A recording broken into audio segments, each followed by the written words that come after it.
Just you can start the episode. Welcome to the beautiful Kibbe on Liberty Christmas episode, where we feature the fabulous Free the People team in all of their glory.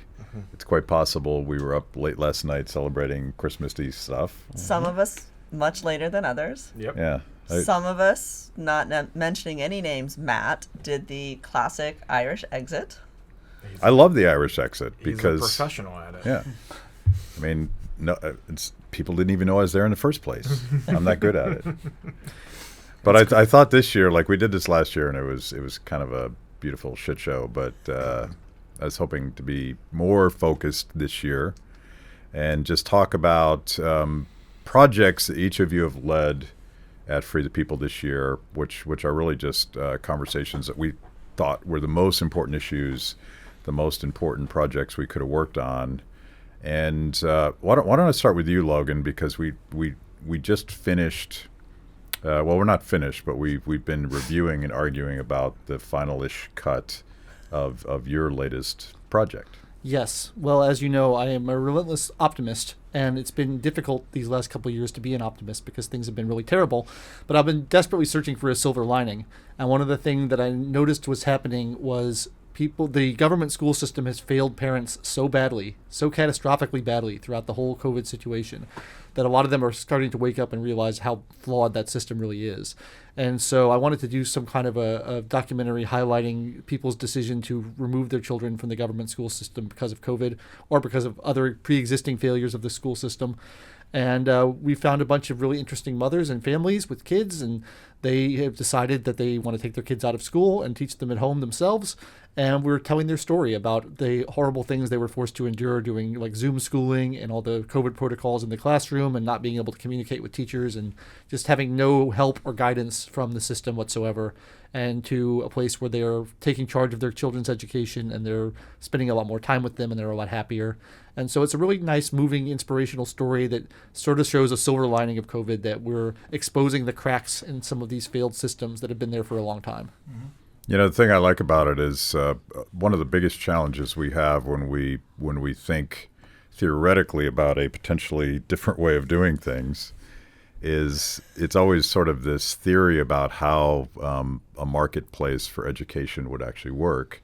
But in this practical example, they're actually doing it, and it's working, and they already have results. They see, particularly some of the kids that are discussed, were struggling under lockdowns and in very tangible ways, and it just got better when they got them out of that horrible system. Yeah, you remove the coercion and you kind of let them pursue their interest in a more organic fashion, and it does wonders. I mean, I was a lifelong unschooler, and my sister was as well, and so it's a personal issue for me because I think the school system does a lot of harm to children, and by kind of forcing them to fit in this box, and you're going to learn the same thing as everybody else your age at the same time, even though your mind is developing at a different rate, and you're going to sit in the classroom without windows all day and stare at a screen or stare at a blackboard. And I just don't think it's a natural way for people to learn. I mean, it's not how children explore the world and pursue it. And so I always get really happy when I see people questioning that model and trying something different.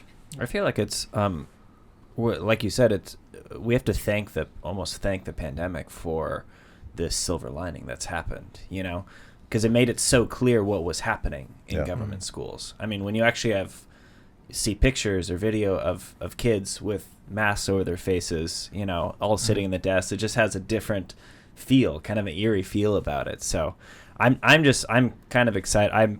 I wasn't unschooled, but I was homeschooled for most of my life. I was in a homeschool cooperative, and I love that now there's this huge movement away from schools, and people are innovating. They're creating new types of schools, which is great. And one of the things that I was hoping that maybe you guys could highlight a little bit was we interviewed 6 different, it was 6 parent, but the paradigms for all of them were different. No one was doing necessarily the exact same thing. Could you maybe talk a little bit about some of the variations that we saw? Because I thought that was very interesting as someone who wasn't homeschooled. Yeah, so it's cool because the people we found to interview all have a slightly different approach to it. Some of them are a little bit more structured. Some of them are less structured. Some of them work. I was really glad we found some working parents because the thing I always hear from people is, I can't teach my kid because I work, and here's several people doing it and making it work. So that's pretty interesting. And some of them go to this like group co-op with a bunch of other children where they can get some socialization in and get some play in and learn as a group. And some of them are a little bit more solitary, but it just depends on what works for the kid. And the whole theory behind it is that, everyone's different and everyone learns in a different way. And so trying to make everybody learn the same way doesn't really work so well. Mm-hmm. But also coming up with innovative ways to solve a substantial problem for parents, particularly parents at work. And I think one of the mythologies of homeschooling, leaving the government school system, is that it would be such an overwhelming responsibility for any parent to pull off on their own. But of course, that's not exactly how it happens. So some people do that, but this co-ops and pods and any sort of thing that sort of spreads the responsibility and the burden amongst various parents, and maybe they bring in a professional teacher. Mm-hmm. To me, that's and I've talked to parents that do this. They've actually calculated how much would it cost to actually hire a teacher to run our pod full time. Mm-hmm. And it quite quickly becomes affordable if you can find a way to share the burden. Definitely. There's a lot of that sharing the burden going on. And one of the things we heard from everybody over and over again is like how much faster they're able to do the same amount of work at home because you're not held back to someone else's schedule. You can be on your own schedule. And so it's not as much of a time commitment as people think it is because you can accomplish in an hour what the school will take a week to do, basically, because you're forced to move everybody along at the same rate. Whereas, if you're getting something quickly, you can move on from it, or if you're a little slower on it, you can take your time on it. Mm-hmm. But people seem to find that they have a lot more time than they think they're going to initially. Sam, you're the editor and the director of photography. I don't know what all titles you have for this, but you're intimately involved in this project. Those are a couple of them. And not director of photography. Okay. Yeah. I mean, we make up titles here all the time. True. So you're the El Presidente of this project. The thing you were referencing earlier, I think, is pretty striking because when I saw the footage of the kids in masks and double masks lined up to get their temperatures taken, I think is what it is. It reminds me of the movie The Wall. I don't know if you get this reference, but The Wall was treating kids like cogs in a machine, and they're all marching mindlessly forward. And I think at its worst, particularly under lockdowns, these schools can be prisons for kids. Yeah. Mm-hmm. So that's my thought. Good thought. It wasn't a question, Sam. Yeah. I was waiting for some question mark That's such there. a libertarian thing. I have a question, and then you give like this 10-minute long dissertation, and you might change the inflection at the end of the sentence to make it pretend to be a question, but it's still just a sentence. They were going into a meat grinder, by the way. It reminds me of The Wall. Yes, it does remind you of that. Yeah, but the movie what he's trying to say, Sam, I think I'm picking up on it, is how we're talking about how we're still editing and debating the final cut, is that Sam's cut wasn't quite Wall-y enough yet for Kibbe. That's what he's trying to say. He's not depressed enough when he walks out of the movie yet. Yeah. Yeah. Well, I just feel like we've produced enough depressed stuff, we do a lot of stuff that's pretty depressing. So that's true. Every once in a while we have these feel-good documentaries, and I feel like that was kind of an accomplishment to make a feel-good documentary during this pandemic, right? Because I certainly was. We also made one that was very depressing. Which you want to talk about that? We can transition is that to. Segue? Yeah. Is that a question? Well, that was a moving. I made this the direction. sad one. I made the sad one. Yeah, it's super sad. It doesn't get better. So we made a documentary called All We Have about a restaurant bar, family-owned bar in Brooklyn called the Schnitzel House, and it was about I thought, and I think that and this ties into the education doc Sick Year as well, where I think that for one of the most important things that we'll be doing for probably the rest of our lives is documenting and commenting on and grappling with the effects of the decisions that were made in 2020 and that have kind of continued piling on top one after the other.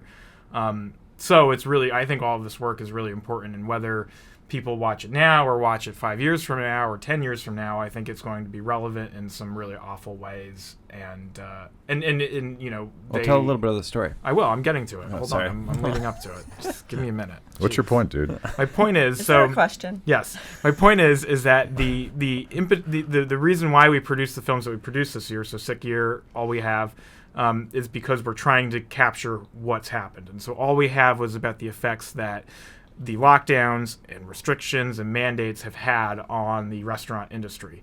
Now, by proxy, it also shows the effect that it's had on the health industry, because their son, who had started having seizures in 2019, was supposed to have appointments to start getting this looked at in 2020, and because of COVID and regulations and lockdowns, they pushed those appointments back, and he ended up having a grand mal seizure and passing away in 2020. So being able to tell the urban family's story, I think, is really important, and I think it shines a light on what's probably been happening to almost every family-owned restaurant or business in the country. And so you know, we don't need to go document every single restaurant, but just showing one is a perfect way to be like, this is what's going on, and we shouldn't forget that what's happened, because they're not going to get their life back. So it's kind of a damning condemnation of all of the arrogant policies of Andrew Cuomo and de Blasio in New York City, but those guys are never mentioned by name, and there's not a political bone in this movie. It's just about the human costs of political arrogance. Yeah, and I think it's important especially with these documentaries that we produce, when we're using, you know, when we're going into a person's home, like we were with Sick Year, or you know, going into their business, is that you want to represent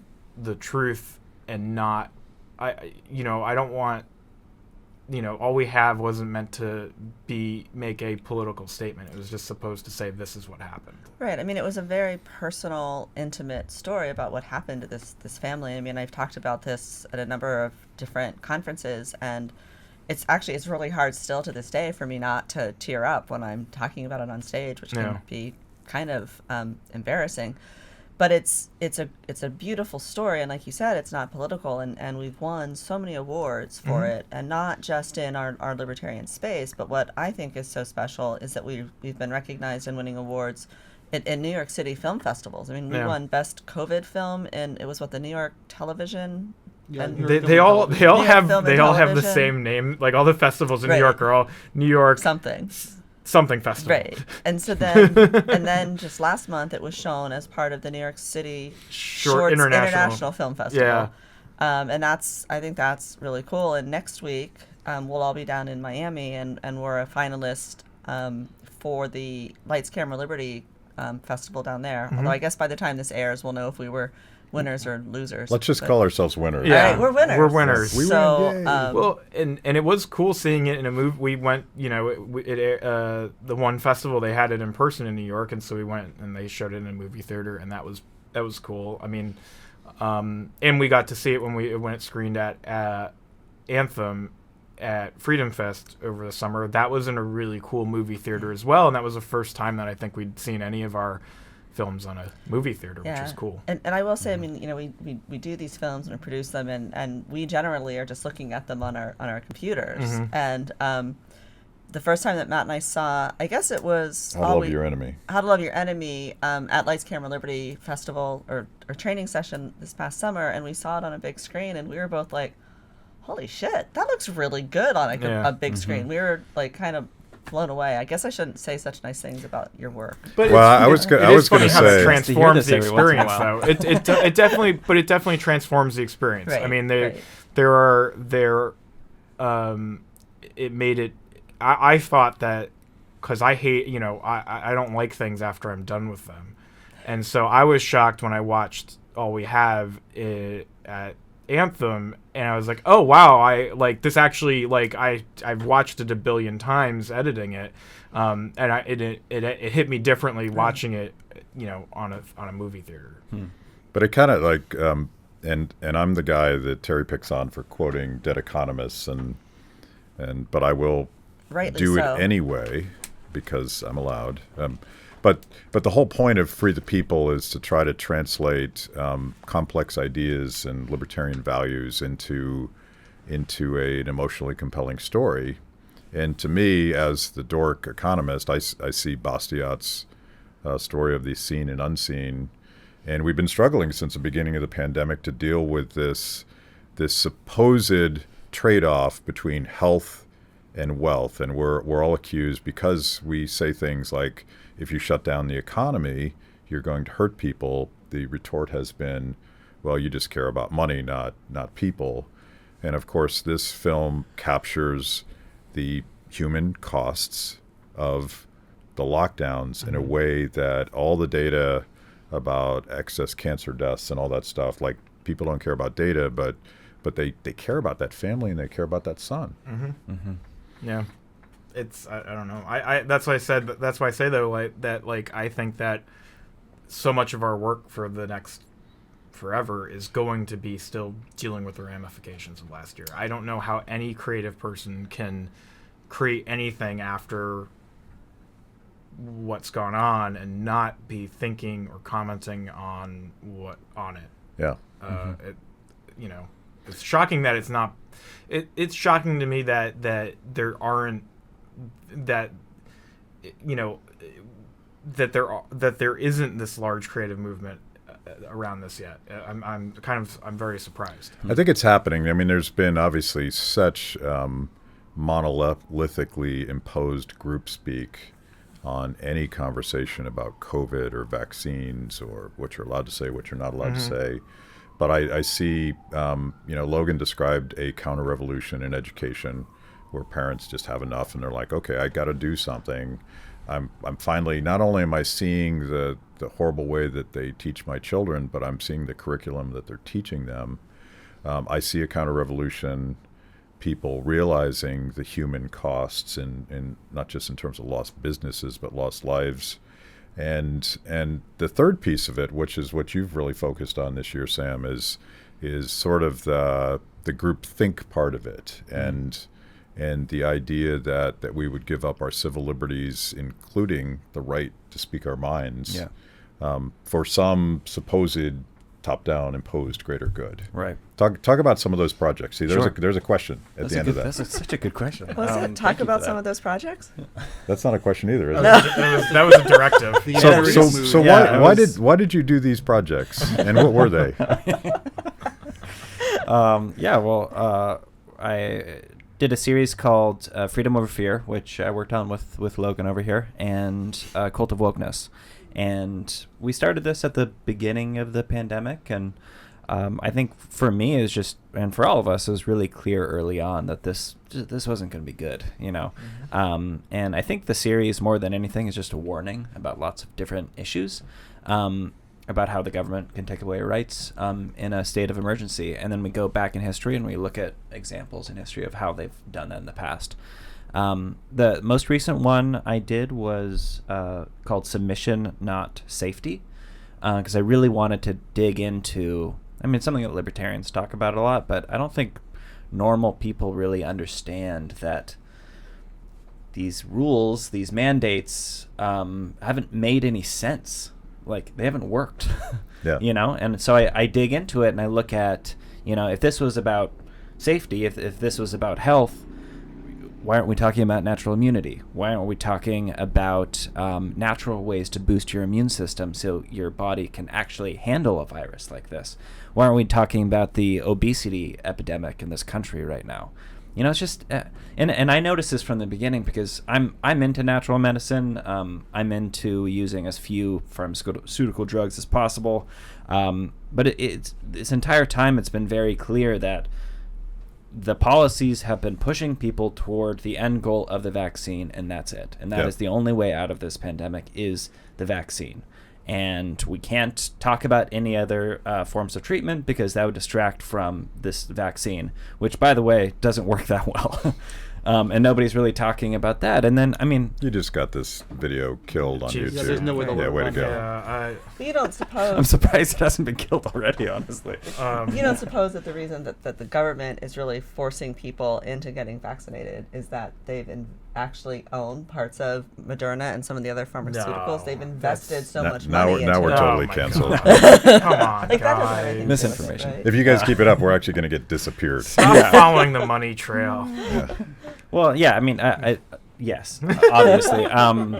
It's just so clear this whole thing has been about control. I mean, when you look at states like California versus Florida, they've had vastly different policies and no discernible difference whatsoever in case rates or deaths or any of this. In fact, I think Florida is one of the lowest. Isn't it lowest deaths in the country right now? And given the average age of Florida, right? Right. I mean, everyone moves there to retire. One of the jokes is it's heaven's waiting room, right? Theor- Like you would think that the death rate there would be so much higher because they do have so Right. many, elderly. Because and people older do people. move there to die. They do move there to die, and golf. Yeah. Well, golf is like waiting to die. One of the bizarre things about the lockdowns was these, and this kind of gets into the cult of wokeness stuff as well. You weren't allowed to talk about obesity. Somehow, obesity was equated with bigotry or racism. Right. And we had done earlier work, and you actually started a video we did 2 or 3 years ago, looking at the government food pyramid and how it taught people all the wrong lessons about diet. Right. And the government is very much culpable in making people overweight. So they did that, and then they locked us down and they banned us from going to the gym. And for weeks and months in certain places, you weren't allowed to go outside and walk. Yeah, deprived you of vitamin D, all the things that actually would help. Yeah.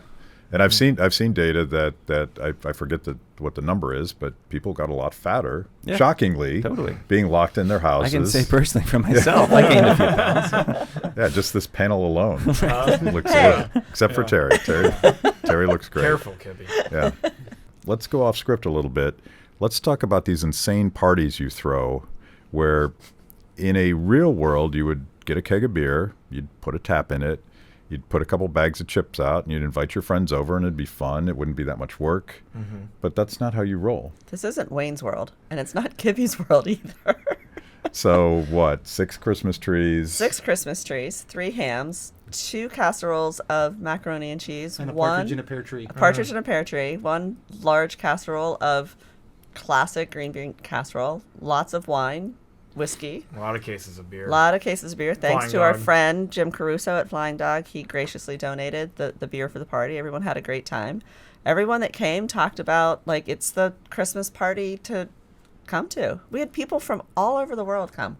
We had folks from Indonesia and Iceland and Germany and We literally had Maryland. we had Vikings We had cross Vikings. the Atlantic and one of the Vikings and invade our actually, home. he tried to smuggle whale meat in from Iceland for us, but got busted. Oh, But we were given a bottle of some whiskey type beverage. Icelandic whiskey smoked with sheep dung? Yeah. Wow, That sounds that's, delicious. So we'll try that. We'll try that. Maybe that's how we should end the Oh, show. yeah. Where is it?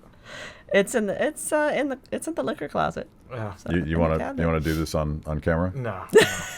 Hair of the dog. Um, But okay, it is a lot of work, but people come, they have a lot of fun.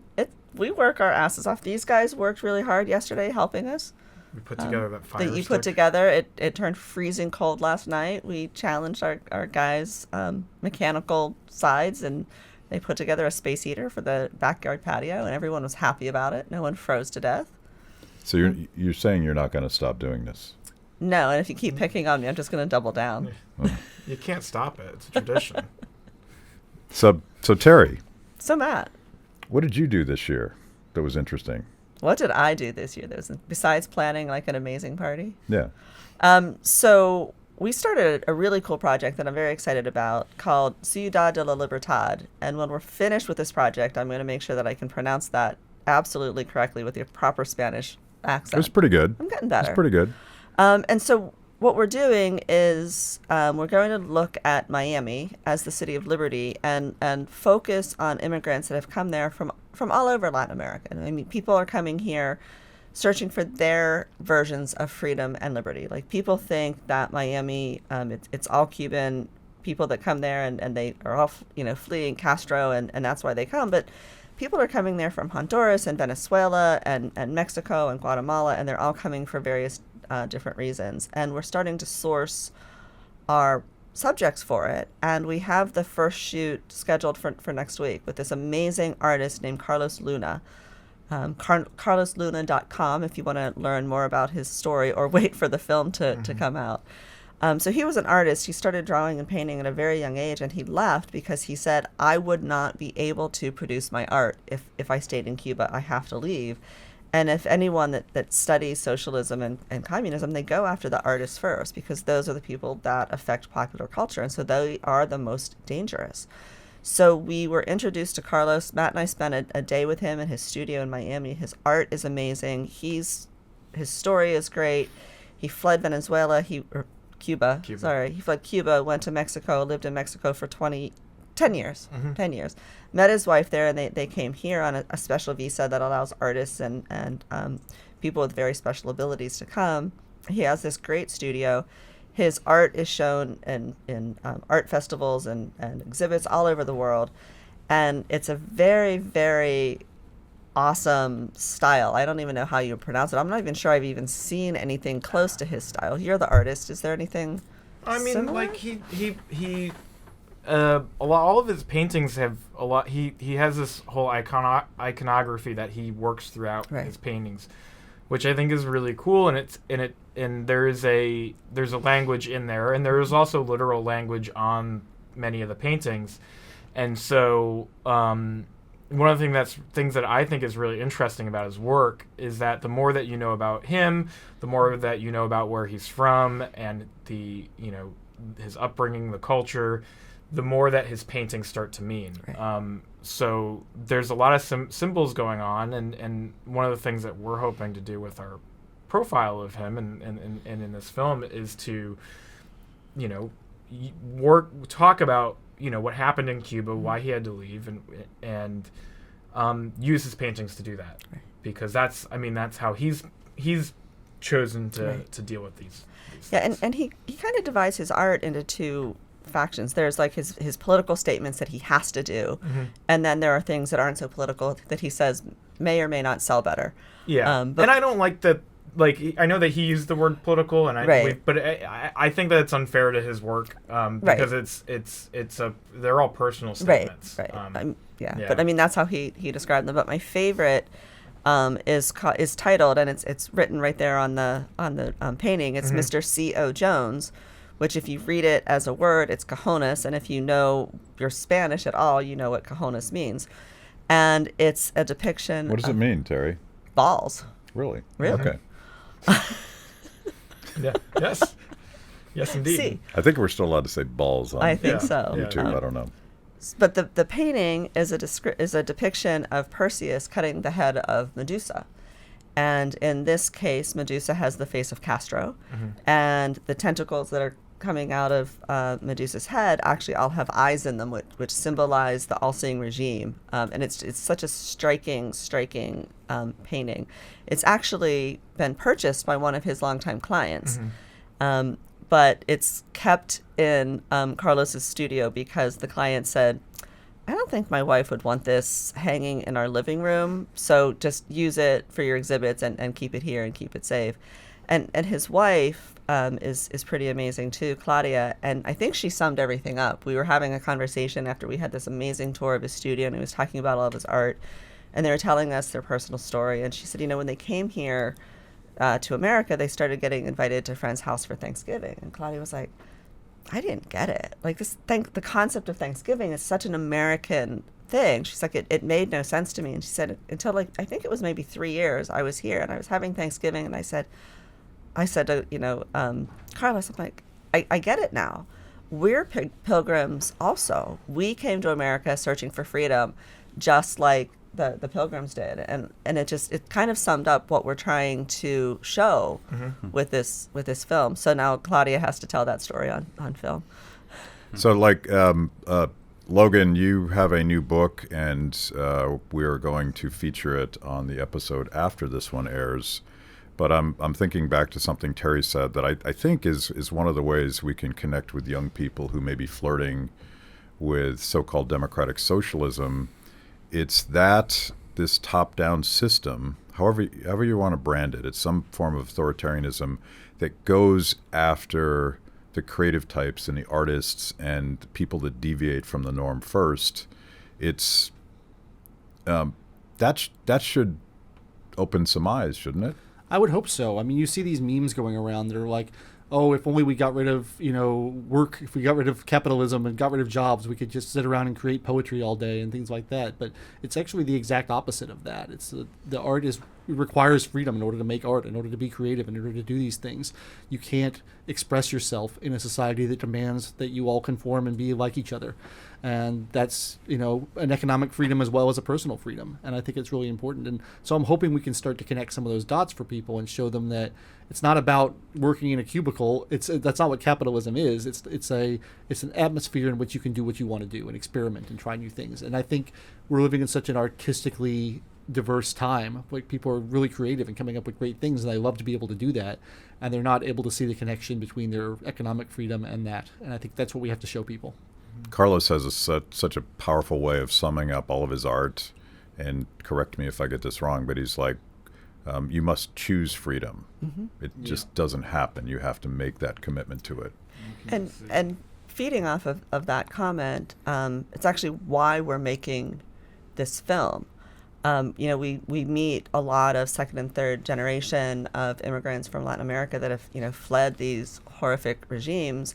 And these are kids that are like flirting with socialism now. I mean, I was talking to one kid, his grandfather had fled Cuba, and he actually said that you don't tax people to pay for government programs. You tax the rich to make life more equitable.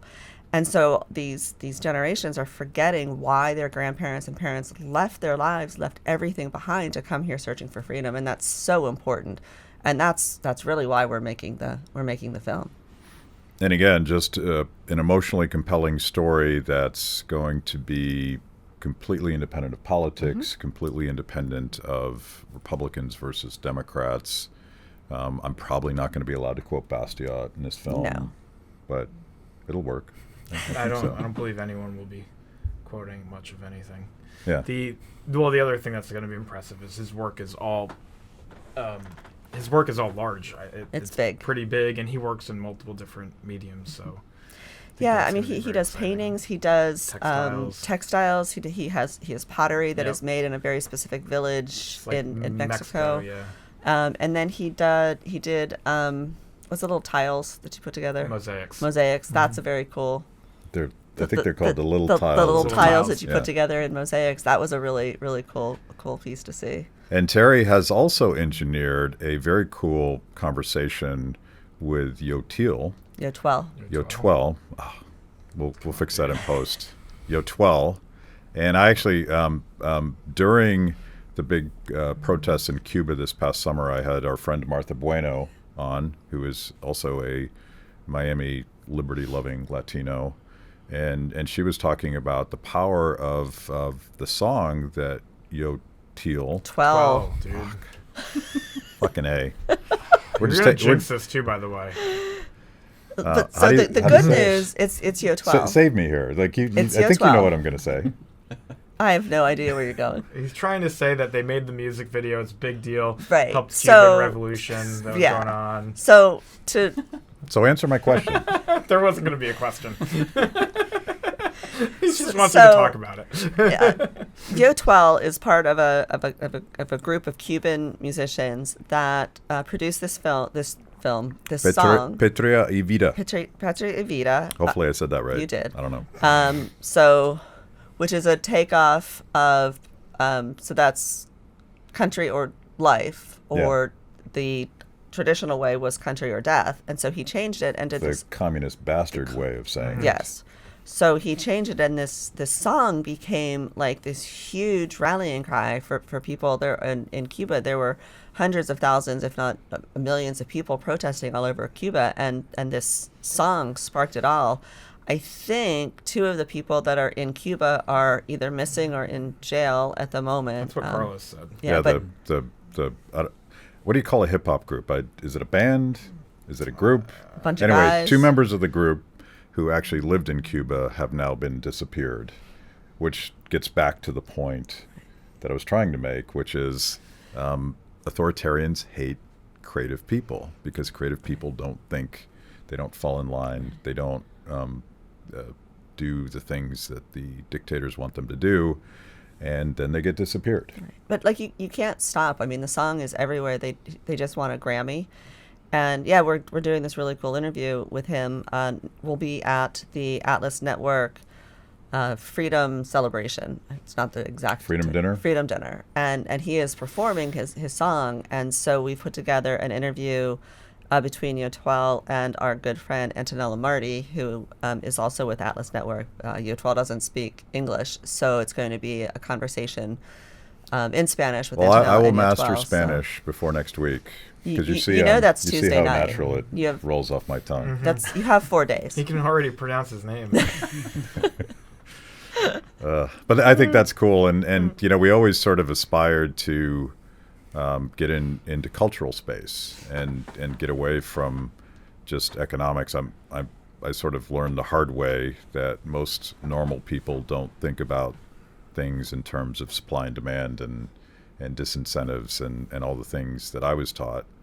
But if, you know, music, film, storytelling, empathy with an individual, like these are all things that are universal. And so that's always been part of Free the People's mission. And you guys are actually getting pretty good at it. Thanks. Don't jinx it. All right, so now I'm going to turn the tables and actually ask you a question.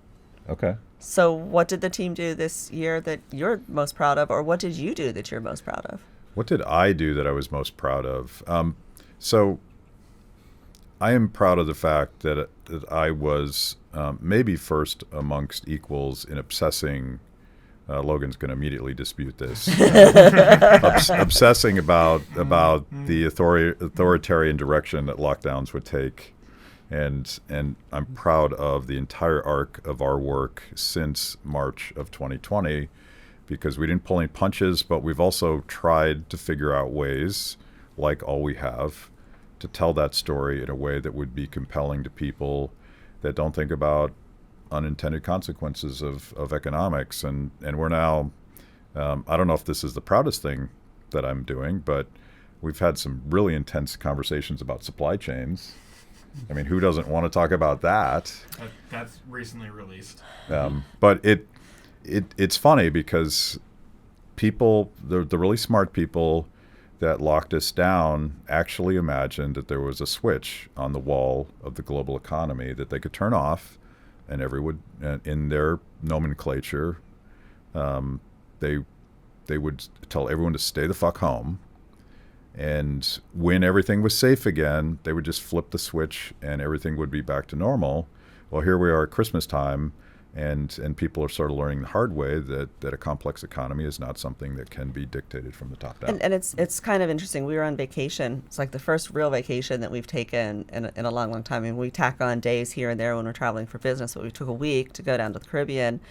And it was, we were there like the week of March 17th when the world was shutting down, and we were, monitoring our flights because we were worried that we weren't going to get home. And somebody was like, well, we're sitting here on the beach drinking a cocktail. It's not the worst place to get stuck. And I'm not even an economist, but I said, yeah, but remember, we're at the end of the supply chain. And I didn't realize like how telling those words were. And like you started obsessing about it. And it's amazing how it affects everything.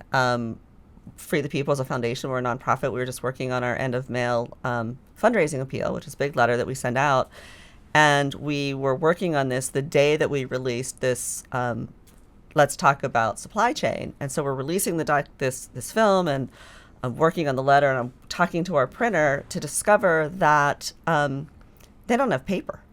that the supply chain has messed up paper. So the delivery of our letter is going to be delayed. We're hoping that people get it by the end of the year, but we don't even know. But it was just a very ironic sense of timing for that. But I think that's something to be justifiably proud of, Kibbe, because a lot of people who ought to know better kind of gave into the fear at the beginning of this and thought, well, this is different. We don't need to worry about freedom now. We just need to worry about safety.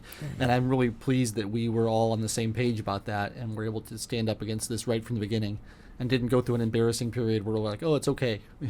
Because we knew it wasn't okay. Right. And I am always a short-term pessimist, and Terry knows how pessimistic I've been the last 2 years. Slightly grumpy, even perhaps. Slightly. But I'm also a long-term optimist, and I've been talking about this counter-revolution because I remember the last time everybody fell in line and walked off the cliff for a tragically stupid government policy, the Wall Street bailouts in 2008, and there was a counter-revolution that sought to right that. I think this one's broader, and ultimately it's probably less about economics and more about just basic human liberties. The right to speak, the right to leave your house, the right to not be forcibly injected with something that you've decided for whatever reason is not for you. And to me, that coalition is a little bit like what we thought Free the People might be in the first place. It was sort of above partisan politics. It was based on values and things that we humans could relate to each other on. It was kind of ecumenical. So I think that in our little way we're trying to help nudge that along, and I'll take all the credit when it happens. No, you won't. I'm going to give Logan gets all the credit. Okay. Hooray. I just wanted to plug one of our other shows that goes along with what you're talking about, called Leaving the Left for Liberty. And that's kind of, I think, another big part of what we're trying to do is create this community of politically homeless, which is, a phrase you've used before. But yeah, Leaving the Left for Liberty it's in the title, but it's people that have left the left, especially during this time, or maybe because of cancel culture or mandates, or just how insane the left has become. And I think that's what we want to do here, is just create a little community. And crucially, it's not people who have left the left for the right. It's people who have left the left for something independent and different, free thinking. Yeah. Well, we have a new friend, Robert. It's an interesting story. He's a professional basketball player in Israel, and when all of this lockdowns happened, he was like, "This isn't right. Like, this doesn't make sense. The government shouldn't be able to do this." And he started this Google Internet thing is an amazing thing.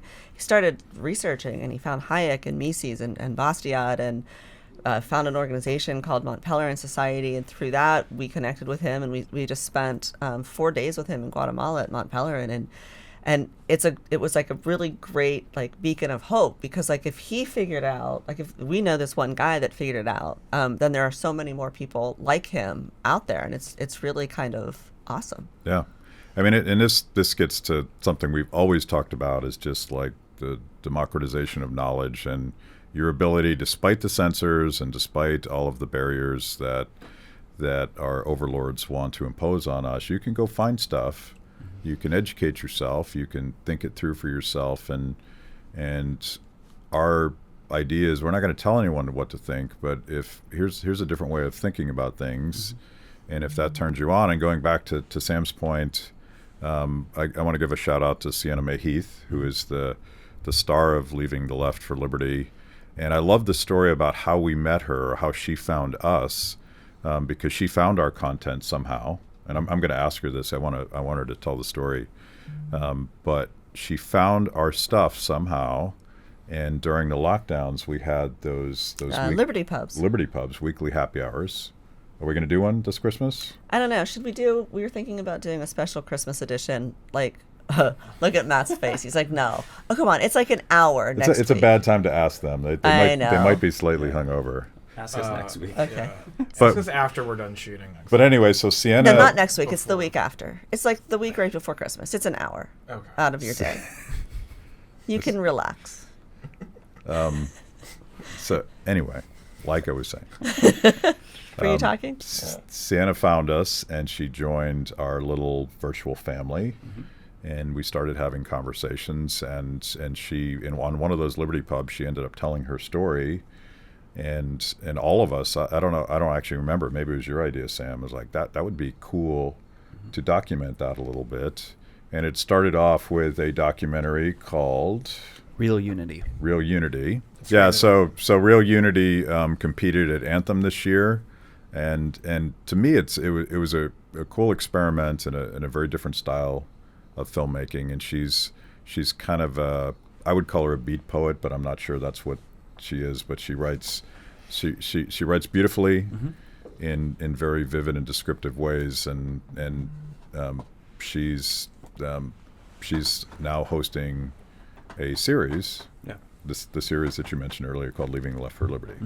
So it's another cool experiment, and again, one of our aspirations for reaching and engaging audiences very much outside of our liberty bubble, whatever that is.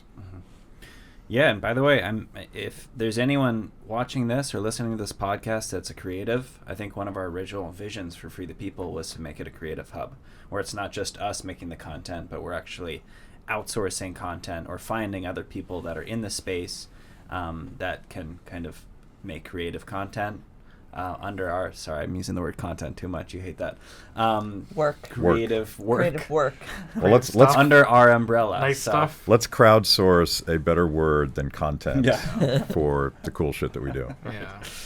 Cool shit's better than content. Cool shit. All right, so we're going to rewrite all of our proposals and just do like a search and replace for content to cool shit.